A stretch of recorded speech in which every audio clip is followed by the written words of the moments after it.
वाहिगुरू जी का खालसा वाहिगुरू जी की फतेह। बड़े समय बाद रूबरू हो रहे हैं, आस करदा चढ़दी कला च होंगे संगत सारी। साडी जिहड़ी आ ਉਹ ਸੰਘਰਸ਼ਾਂ ਦਾ ਦੌਰ ਆ। ਪੰਜਾਬ 'ਚ ਨਿਤ ਨਵੀਆਂ ਮੁਹਿੰਮਾਂ, ਨਿਤ ਨਵੇਂ ਸੰਘਰਸ਼ ਪੈਦਾ ਹੋ ਰਹੇ ਆ। ਅੱਜ ਤਖਤ ਸ੍ਰੀ ਕੇਸਗੜ੍ਹ ਸਾਹਿਬ ਦੀ ਧਰਤੀ ਤੇ ਅਨੰਦਪੁਰ ਸਾਹਿਬ ਸੰਗਤ ਇਕੱਠੀ ਹੋਈ ਸੀ। ਸਾਡੇ ਗੁਰੂ ਸਾਹਿਬ ਦਾ ਨਿਰਾਦਰ ਕਰਨ ਦੀ ਜਿਹੜੀ ਇੱਕ ਕੋਸ਼ਿਸ਼ ਹੋਈ ਆ, ਉਸ ਕੋਸ਼ਿਸ਼ ਦੇ ਵਿਰੁੱਧ ਇੱਕ ਰੋਸ ਵਜੋਂ ਸੰਗਤ ਨੇ ਉੱਥੇ ਇਕੱਠ ਕੀਤਾ। ਉੱਥੇ ਮੈਂ ਇੱਕ ਗੱਲ ਕਹੀ ਜਿਹਦੀ ਹੁਣ ਬੜੀ ਵੱਡੀ ਇਹ ਐਲਾਨੀਆਂ ਤੌਰ ਤੇ ਪ੍ਰਚਾਰੀ ਜਾ ਰਹੀ ਆ ਵੀ ਦੀਪ ਸਿੱਧੂ ਕਿਸਾਨੀ ਸੰਘਰਸ਼ 'ਚ ਜਿਹੜੀਆਂ ਜਾਨਾਂ ਗਈਆਂ ਉਹਨਾਂ ਨੂੰ ਸ਼ਹੀਦ ਨਹੀਂ ਮੰਨਦਾ। ਇਹ ਗੱਲ ਸੱਚੀ ਆ। ਦੇਖੋ, ਗੱਲਾਂ ਨੂੰ ਸਮਝਣ ਦੀ ਕੋਸ਼ਿਸ਼ ਕਰੀਏ। ਕਿਸਾਨੀ ਸੰਘਰਸ਼ 'ਚ ਅਸੀਂ ਅੱਜ ਵੀ ਜੁੜੇ ਆ। ਉਸ ਸੰਘਰਸ਼ ਦੇ ਨਾਲ ਸਾਡੀ ਹੋਂਦ ਜੁੜੀ ਆ, ਸਾਡੀ ਹੋਂਦ ਦੀ ਲੜਾਈ ਆ। ਜਦੋਂ ਕੌਮਾਂ ਹੋਂਦ ਦੀ ਲੜਾਈ ਲੜਦੀਆਂ ਹੋਣ, ਉਦੋਂ ਅਸੀਂ ਆਪਦੇ ਫਲਸਫੇ, ਆਪਦੇ ਰਹਿਬਰਾਂ ਦੇ ਦਿੱਤੇ, ਸਾਡੇ ਗੁਰੂਆਂ ਦੇ ਦਿੱਤੇ ਸਿਧਾਂਤ, ਉਹਨਾਂ ਦੇ ਨਾਲ ਤਾਂ ਸਮਝੌਤੇ ਨਹੀਂ ਕਰਦੇ।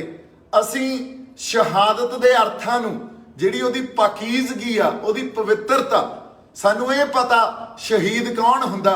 ਜਦੋਂ ਅਸੀਂ ਸ੍ਰੀ ਗੁਰੂ ਅਰਜਨ ਦੇਵ ਪਾਤਸ਼ਾਹ ਨੂੰ ਸ਼ਹੀਦਾਂ ਦਾ ਦਰਜਾ ਦਿੱਤਾ ਜਾਂ ਸ਼ਹੀਦਾਂ ਦਾ ਸਰਤਾਜ ਕਿਹਾ ਉਹਨਾਂ ਨੂੰ, ਸੋ ਸ਼ਹਾਦਤ ਦੀ ਪਰਿਭਾਸ਼ਾ ਤਾਂ ਸ੍ਰੀ ਗੁਰੂ ਅਰਜਨ ਦੇਵ ਪਾਤਸ਼ਾਹ ਨੇ ਸਾਨੂੰ ਸਮਝਾਤੀ। ਫਿਰ 9ਵੇਂ ਪਾਤਸ਼ਾਹ ਨੇ ਜਾਂ ਸਾਡੇ ਸ਼ਹੀਦ ਸਿੰਘਾਂ ਨੇ ਸਾਨੂੰ ਸ਼ਹਾਦਤ ਦੀ ਪਰਿਭਾਸ਼ਾ ਸਮਝਾਤੀ। ਉਹਦੀ ਪਾਕੀਜ਼ਗੀ ਤੇ ਉਹਦੀ ਪਵਿੱਤਰਤਾ ਕੀ ਹੈ ਸ਼ਹਾਦਤ ਦੀ, ਇਹ ਸਾਨੂੰ ਪਤਾ ਵੀ ਸਾਹਮਣੇ ਜੰਗ ਆ, ਇਹੋ ਜਿਹੀ ਜੰਗ ਆ ਜਿੱਥੇ ਸਿਰ ਦੇਣਾ ਪੈਣਾ। ਤੇ ਉੱਥੇ ਪਰਵਾਨੇ ਦੀ ਤਰ੍ਹਾਂ, ਜਿਵੇਂ ਕਿਸੇ ਬਲਦੀ ਲਾਟ 'ਚ ਪਰਵਾਨਾ ਜਾ ਕੇ ਅੰਦਰ ਆਪਦੀ ਜਾਨ ਦੇ ਦਿੰਦਾ, ਉਵੇਂ ਬਲਦੀ ਲਾਟ 'ਚ ਆਪਦੀ ਜਾ ਕੇ ਛਾਲ ਮਾਰਨੀ ਆ, ਤੇ ਉਹਨੂੰ ਤਾਂ ਆਪਾਂ ਸ਼ਹਾਦਤ ਦਾ ਦਰਜਾ ਦਿੱਤਾ ਜਾ ਸਕਦਾ। ਪਰ ਜਿਹੜੇ ਕਿਸਾਨੀ ਸੰਘਰਸ਼ 'ਚ ਜਾਨਾਂ ਗਵਾਈਆਂ, ਜਿਹੜੇ ਅਕਾਲ ਚਲਾਣਾ ਕਰ ਗਏ ਸਾਡੇ ਬੰਦੇ, ਜਾਂ ਜਿਹੜੇ ਬੰਦਿਆਂ ਨੇ ਆਪਦੀਆਂ ਜਾਨਾਂ ਦੀਆਂ ਕੁਰਬਾਨੀਆਂ ਦਿੱਤੀਆਂ, ਇਹ ਗੱਲਾਂ ਨੂੰ ਅਸੀਂ ਸਮਝੀਏ। ਜੇ ਅਸੀਂ ਉਹਨਾਂ ਨੂੰ ਵੀ ਇਹੀ ਕਹਿਣ, ਉਸ ਪਰਿਭਾਸ਼ਾ ਦੇ ਅਧੀਨ ਅਸੀਂ ਇਹ ਕਹਿਣ ਲੱਗ ਜਾਈਏ ਵੀ ਉਹ ਸਾਡੇ ਸ਼ਹੀਦ ਆ, ਇਹ ਤੁਹਾਡੇ ਕਿਸੇ ਅੰਦਰੋਂ ਜਜ਼ਬੇ 'ਚ ਤਾਂ ਗੱਲ ਕਹੀ ਜਾ ਸਕਦੀ ਆ। ਪਰ ਜੇ ਸ਼ਹਾਦਤ ਦੇ ਇੱਕ ਕਸੌਟੀ ਤੇ ਇਸ ਗੱਲ ਨੂੰ ਪਰਖੀਏ, ਉਹਦੇ ਸਿਧਾਂਤਾਂ ਤੇ ਪਰਖੀ, ਤਾਂ ਇਹ ਖਰੀ ਨਹੀਂ ਆ। ਕਿਉਂਕਿ ਫਿਰ ਇਸ ਤਰ੍ਹਾਂ ਤਾਂ ਸਾਡੇ ਗੁਰੂ ਪਾਤਸ਼ਾਹ 'ਚ ਜਾਂ ਕਰਤਾਰ ਸਿੰਘ ਸਰਾਭੇ 'ਚ ਜਾਂ ਭਗਤ ਸਿੰਘ, ਇਹਨਾਂ ਬੰਦਿਆਂ ਦਾ ਤੇ ਸਾਡਿਆਂ ਦਾ ਤਾਂ ਕੋਈ ਫਰਕ ਹੀ ਨਹੀਂ ਰਹਿ ਜਾਣਾ। ਸੋ ਗੱਲ ਇਹ ਆ, ਅਸੀਂ ਅੰਦਰੋਂ ਇੱਕ ਜਜ਼ਬੇ ਦੇ ਆਧਾਰ ਤੇ ਤਾਂ ਸਾਰੀਆਂ ਉਹ ਜਾਨਾਂ ਨਾਲ, ਜਿਹੜੀਆਂ ਜਾਨਾਂ ਗਈਆਂ, ਜਿਹੜੇ ਕੁਰਬਾਨ ਕਰ ਗਏ ਆਪਦੇ ਆਪ ਨੂੰ ਕਿਸਾਨੀ ਸੰਘਰਸ਼ 'ਚ, ਜਾਂ ਉਹਨਾਂ ਦੇ ਪਰਿਵਾਰਾਂ ਨਾਲ ਜੁੜੇ ਹੋਏ ਆ। ਮੈਂ ਵੀ ਉਹਨਾਂ ਹੀ ਜੁੜਿਆ ਹੋਇਆ। ਪਰ ਅਸੀਂ ਸ਼ਹਾਦਤ ਦੀ ਇੱਕ ਜਿਹੜੀ ਪਰਿਭਾਸ਼ਾ, ਉਹਨੂੰ ਡਾਇਲਿਊਟ ਨਾ ਕਰੀਏ। ਸ਼ਹਾਦਤ ਦੀ ਪਰਿਭਾਸ਼ਾ ਜਿਹੜੀ ਸਾਡੇ ਰਹਿਬਰਾਂ ਨੇ, ਸਾਡੇ ਗੁਰੂਆਂ ਨੇ ਇੱਕ ਉਹਦਾ ਮਿਆਰ ਸਾਡੇ ਲਈ ਮਿੱਥ ਕੇ, ਜਾਂ ਇਹ ਕਹਿ ਲਓ ਵੀ ਉਹ ਮਿੱਥ ਸਿਰਜੇ ਹੋਏ ਆ, ਸਾਜਿਆ ਹੋਇਆ। ਜੇ ਅਸੀਂ ਉਹਨੂੰ ਡਾਇਲਿਊਟ ਕਰਨ ਲੱਗ ਗਏ ਤਾਂ ਫਿਰ ਜਿਹੜੇ ਉਦੋਂ ਬਾਅਦ ਵੀ ਸਾਡੇ ਲਈ ਸ਼ਹੀਦ, ਜਾਂ ਉਹ ਜਿਹੜੇ ਸਤਿਕਾਰਯੋਗ ਸ਼ਹਾਦਤ ਆਪਦਾ ਆਪਾ ਵਾਰ ਗਏ, ਆਪਦੇ ਪਰਿਵਾਰ ਵਾਰ ਗਏ, ਸਭ ਕੁਝ ਵਾਰ ਗਏ ਜਿਹੜੇ ਸਾਡੇ ਸਿੰਘ ਸ਼ਹੀਦ, ਫਿਰ ਉਹਨਾਂ ਦਾ ਦਰਜਾ ਸਾਡੇ ਲਈ ਕੀ ਰਹਿ ਜਾਊਗਾ? ਫਿਰ ਤਾਂ ਕੋਈ ਇਹ ਗੱਲ ਹੀ ਸਾਰੀ ਖਤਮ ਹੋ ਜੂ। ਜਿੱਥੋਂ ਅਸੀਂ ਸੇਧ ਲੈਣੀ ਆ ਸਾਡੇ ਇਤਿਹਾਸ 'ਚੋਂ, ਇਹ ਤਾਂ ਖੋਰਾ ਬੜਾ ਵੱਡਾ ਲੱਗ ਜੂਗਾ। ਸੋ ਗੱਲ ਇਹ ਕਿੱਥੇ ਅੱਜ ਹੋਈ ਸੀ, ਇਹ ਕਿਸੇ ਹੋਰ ਸੰਦਰਭ 'ਚ ਗੱਲ ਹੋਈ ਆ ਵੀ ਸ਼ਹਾਦਤ ਦੇ ਅਸਲ ਜਿਹੜੇ ਅਰਥ ਆ ਉਹਨਾਂ ਨੂੰ ਸਮਝ ਗਏ ਅਸੀਂ। ਇਹ ਬੰਦੇ ਸਾਡੇ ਆਪਦੀਆਂ ਜਾਨਾਂ ਕੁਰਬਾਨ ਕਰ ਗਏ। ਇਹ ਜਾਨਾਂ ਕੁਰਬਾਨ ਕਰ ਗਏ ਕਿਉਂਕਿ ਇਹਨਾਂ ਤੇ ਜਿਹੜਾ ਜ਼ੁਲਮ ਹੋਇਆ ਉਹ ਸਰਕਾਰਾਂ ਨੇ ਕੀਤਾ। ਉਹ ਹੁਣ ਦੀ ਇਸ ਮੌਜੂਦਾ ਬੀਜੇਪੀ ਸਰਕਾਰ ਨੇ ਉਹਨਾਂ ਦੇ ਜ਼ੁਲਮ ਦੇ ਕਰਕੇ ਇਹ ਜਾਨਾਂ ਕੁਰਬਾਨ ਕਰ ਗਏ। ਅਸੀਂ ਇਹਨਾਂ ਨੂੰ ਨਤਮਸਤਕ ਆ। ਇਹਨਾਂ ਦੇ ਲਈ ਵੀ ਸਾਡਾ ਸਿਰ ਝੁਕਦਾ ਜਿਹੜੇ ਆਪਦਾ ਆਪਾ ਵਾਰ ਗਏ। ਪਰ ਇਹਨਾਂ ਨੂੰ ਸ਼ਹੀਦੀ ਜਾਂ ਸ਼ਹਾਦਤ ਦੇ ਕਸੌਟੀ ਜਾਂ ਉਹਨਾਂ ਸਿਧਾਂਤਾਂ ਤੇ ਆਪਾਂ ਪਰਖੀਏ ਤਾਂ ਮੇਰੇ ਖਿਆਲ 'ਚ ਫਿਰ ਤਾਂ ਜਿਹੜੇ ਸਾਡੇ ਕਰਤਾਰ ਸਿੰਘ ਸਰਾਭੇ ਵਰਗੇ, ਭਗਤ ਸਿੰਘ ਵਰਗੇ, ਫਿਰ ਉਹਨਾਂ ਨੂੰ ਕਿੱਥੇ ਰੱਖਾਂਗੇ? ਕੋਈ ਤਾਂ ਯਾਰ ਫਰਕ ਰੱਖੀਏ ਆਪਾਂ ਇਹਨਾਂ ਗੱਲਾਂ 'ਚ। ਕੋਈ ਤਾਂ ਆਪਦੇ ਇਤਿਹਾਸ ਨੂੰ ਜਿਵੇਂ ਅਸੀਂ ਅੱਜ ਦੇਖਦੇ ਹਾਂ, ਉਹ ਇੱਕ ਚੱਲਦੇ ਸੰਘਰਸ਼ 'ਚ ਅਸੀਂ ਆਪਦੇ ਸਿਧਾਂਤਾਂ ਨੂੰ ਭੁੱਲ ਕੇ ਤੇ ਇਹ ਸਾਰੀਆਂ ਪਰਿਭਾਸ਼ਾ ਜਿਹੜੀਆਂ ਦਿੱਤੀਆਂ ਹੋਈਆਂ ਇਤਿਹਾਸ ਨੇ ਸਾਨੂੰ, ਉਹਨਾਂ ਨੂੰ ਹੀ ਡਾਇਲਿਊਟ ਕਰਨ ਲੱਗ ਗਏ, ਫਿਰ ਤਾਂ ਅਸੀਂ ਆਪਦੇ ਇਤਿਹਾਸ 'ਚ ਖੋਰਾ ਲਾਉਣ ਲੱਗ ਜਾਾਂਗੇ। ਸੋ ਮੇਰੀ ਜਿਹੜੀ ਬੇਨਤੀ ਆ ਅੱਜ ਉਹ ਇਸ ਕਰਕੇ ਮੈਂ ਕਰ ਰਿਹਾ, ਗੱਲਾਂ ਨੂੰ ਜੇ ਆਪਾਂ ਸਮਝਣਾ ਨਹੀਂ ਤੇ ਉਹੀ ਆਪਾਂ ਇਹ ਗੱਲ ਕਹੀ ਜਾਣੀ ਆ ਵੀ ਦੇਖੋ ਦੀਪ ਸਿੱਧੂ ਕੀ ਗੱਲ ਕਰ ਗਿਆ, ਤੇ ਦੀਪ ਸਿੱਧੂ ਨੂੰ ਇਹ ਗੱਲ ਕਰਨੀ ਨਹੀਂ ਚਾਹੀਦੀ ਸੀ।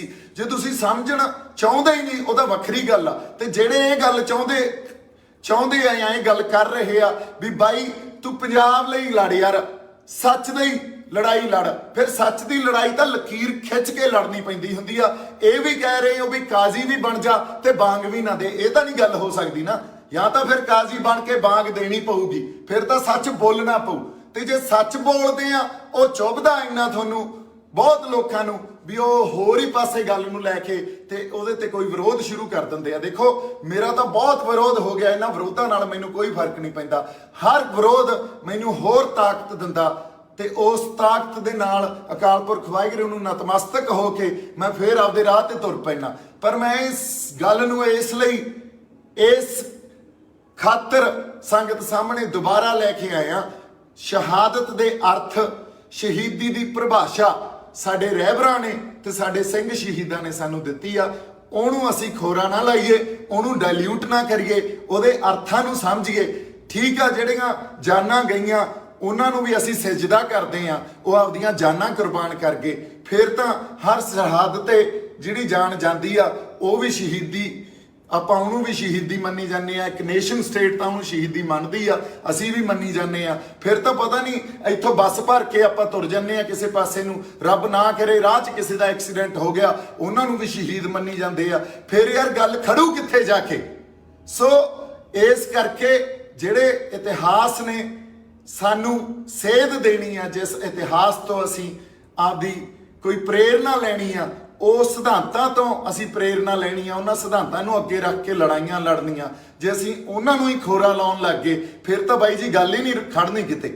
ਸੋ ਕਾਜ਼ੀ ਵੀ ਬਣ ਕੇ ਰਹੀਏ ਤੇ ਬਾਂਗ ਵੀ ਨਾ ਦਈਏ, ਇਹ ਨਹੀਂ ਹੋਇਆ ਜਾ ਸਕਦਾ। ਸੱਚ ਦੀ ਗੱਲ ਕਰਨੀ ਪਊ, ਸੱਚ ਦੀ ਗੱਲ ਖਾਤਰ ਇੱਥੇ ਇਸ ਰਾਹ ਤੇ ਖੜੇ ਆ ਤੇ ਇੱਥੇ ਤੁਰ ਰਹੇ ਆ। ਤੇ ਜੇ ਇਹ ਤੋਂ ਮੁਣਕਰ ਹੁਣ ਨੂੰ ਕਹਿ ਦੋਗੇ ਮੈਨੂੰ ਵੀ ਬਾਈ ਨੂੰ ਤੂੰ ਸੱਚ ਨਾ ਬੋਲ ਯਾਰ, ਕੋਈ ਨਹੀਂ ਜਿਵੇਂ ਚੱਲਦਾ ਚੱਲੀ ਜਾਣ ਦੇ, ਇਹ ਤਾਂ ਨਹੀਂ ਮੇਰੇ ਤੋਂ ਹੋਣਾ।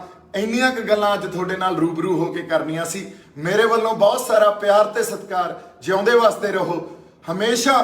ਪੰਜਾਬ ਖਾਤਰ, ਸਾਡੀ ਮਿੱਟੀ ਖਾਤਰ ਤੇ ਸਾਡੇ ਲੋਕਾਂ ਖਾਤਰ ਅਸੀਂ ਖੜੇ ਆ ਤੇ ਆਈ ਲੜਾਈ ਲੜਦੇ ਰਹਾਂਗੇ। ਠੀਕ ਆ, ਵਿੱਚ ਕਈ ਵਾਰੀ ਮਾਨਸਿਕ ਤੌਰ ਤੇ ਇਹ ਗੱਲ ਵੀ ਆ ਜਾਂਦੀ ਆ, ਕਿਉਂਕਿ ਆਪਾਂ ਤਾਂ ਹਜੇ ਗੁਰੂ ਸਾਹਿਬ ਤੋਂ, ਉਹਨਾਂ ਤੋਂ ਆਸ਼ੀਰਵਾਦ ਉਹਨਾਂ ਤੋਂ ਹੀ ਲੈਂਦੇ ਆ, ਉਹਨਾਂ ਦੇ ਅੱਗੇ ਨਤਮਸਤਕ ਹੋ ਕੇ ਇਹ ਕਹਿੰਦੇ ਆ ਅਕਾਲ ਪੁਰਖ ਸੱਚੇ ਪਾਤਸ਼ਾਹ ਮਿਹਰ ਕਰਿਓ, ਸਾਨੂੰ ਹਿੰਮਤ ਬਖਸ਼ਿਓ ਵੀ ਜਿਹੜੇ ਰਾਹਾਂ ਤੇ ਅਸੀਂ ਤੁਰੇ ਆ, ਸਾਡੇ ਰਾਹ ਤਾਂ ਹੈ ਨਹੀਂ ਨਾ ਤੁਹਾਡੇ ਰਾਹ, ਇਹ ਤਾਂ ਉਹਨਾਂ ਰਹਿਬਰਾਂ ਦੇ ਦਿੱਤੇ ਹੋਏ ਸਿਧਾਂਤ, ਉਹੀ ਰਾਹ। ਇਸ ਰਾਹ ਤੇ ਜਾ ਕੇ ਨਾ ਸਾਨੂੰ ਪ੍ਰਧਾਨਗੀਆਂ ਮਿਲਣੀਆਂ, ਨਾ ਇੱਥੇ ਅਸੀਂ ਕੁਝ ਬਣ ਕੇ ਨਿਕਲਣਾ, ਨਾ ਇੱਥੇ ਸਾਡੀ ਪੋਲਿਟਿਕਸ ਖੜੀ ਹੋਣੀ ਆ। ਇੱਥੇ ਤਾਂ ਬਾਈ ਜੀ ਵਾਕਈ ਆ ਕੇ ਸਭ ਕੁਝ ਵਾਰਨ ਵਾਲੀ ਗੱਲ ਹੀ ਹੋ ਜਾਂਦੀ ਆ। ਸੋ ਇਸ ਰਾਹ ਤੇ ਜੇ ਤੁਰੇ ਆ ਤਾਂ ਅਕਾਲ ਪੁਰਖ ਵਾਹਿਗੁਰੂ ਸਾਨੂੰ ਹਿੰਮਤ ਬਖਸ਼ੀ ਵੀ ਇਸ ਰਾਹ ਤੇ ਤੁਰੇ ਰਹੀਏ। ਕਈ ਵਾਰੀ ਮਾਨਸਿਕ ਤੌਰ ਤੇ ਬੰਦਾ ਇਹ ਸੋਚਦਾ ਵੀ ਜਿੱਥੇ ਆ ਕੇ ਖੜ ਗਏ ਆ ਇਦੋਂ ਗਾਂ ਤੁਰਨਾ ਚਾਹੀਦਾ ਕਿ ਨਹੀਂ, ਪਰ ਫਿਰ ਕਿਤੋਂ ਨਾ ਕਿਤੋਂ ਹਿੰਮਤ ਉਸ ਅਕਾਲ ਪੁਰਖ ਵਾਹਿਗੁਰੂ ਦੇ ਚਰਨਾਂ 'ਚ ਜਾ ਕੇ ਉੱਥੇ ਨਤਮਸਤਕ ਹੋ ਕੇ ਹੀ ਮਿਲਦੀ ਆ। ਸੋ ਇੰਨੀਆਂ ਕੁ ਗੱਲਾਂ ਅੱਜ ਆਪਾਂ ਕਰਨੀਆਂ ਸੀ। ਮੇਰੇ ਵੱਲੋਂ ਬਹੁਤ ਸਾਰਾ ਪਿਆਰ ਤੇ ਸਤਿਕਾਰ। ਜਿਉਂਦੇ ਵਾਸਤੇ ਰਹੋ। ਕਿਸਾਨੀ ਸੰਘਰਸ਼ ਦੇ ਨਾਲ ਵੀ ਉਵੇਂ ਹੀ ਜੁੜੇ ਹੋਏ ਆ। ਉਹਨਾਂ ਬੰਦਿਆਂ ਦੀ ਜਿਹੜੇ ਆਪਦੀਆਂ ਜਾਨਾਂ ਕੁਰਬਾਨ ਕਰ ਗਏ, ਉਹਨਾਂ ਲਈ ਵੀ ਸਜਦਾ।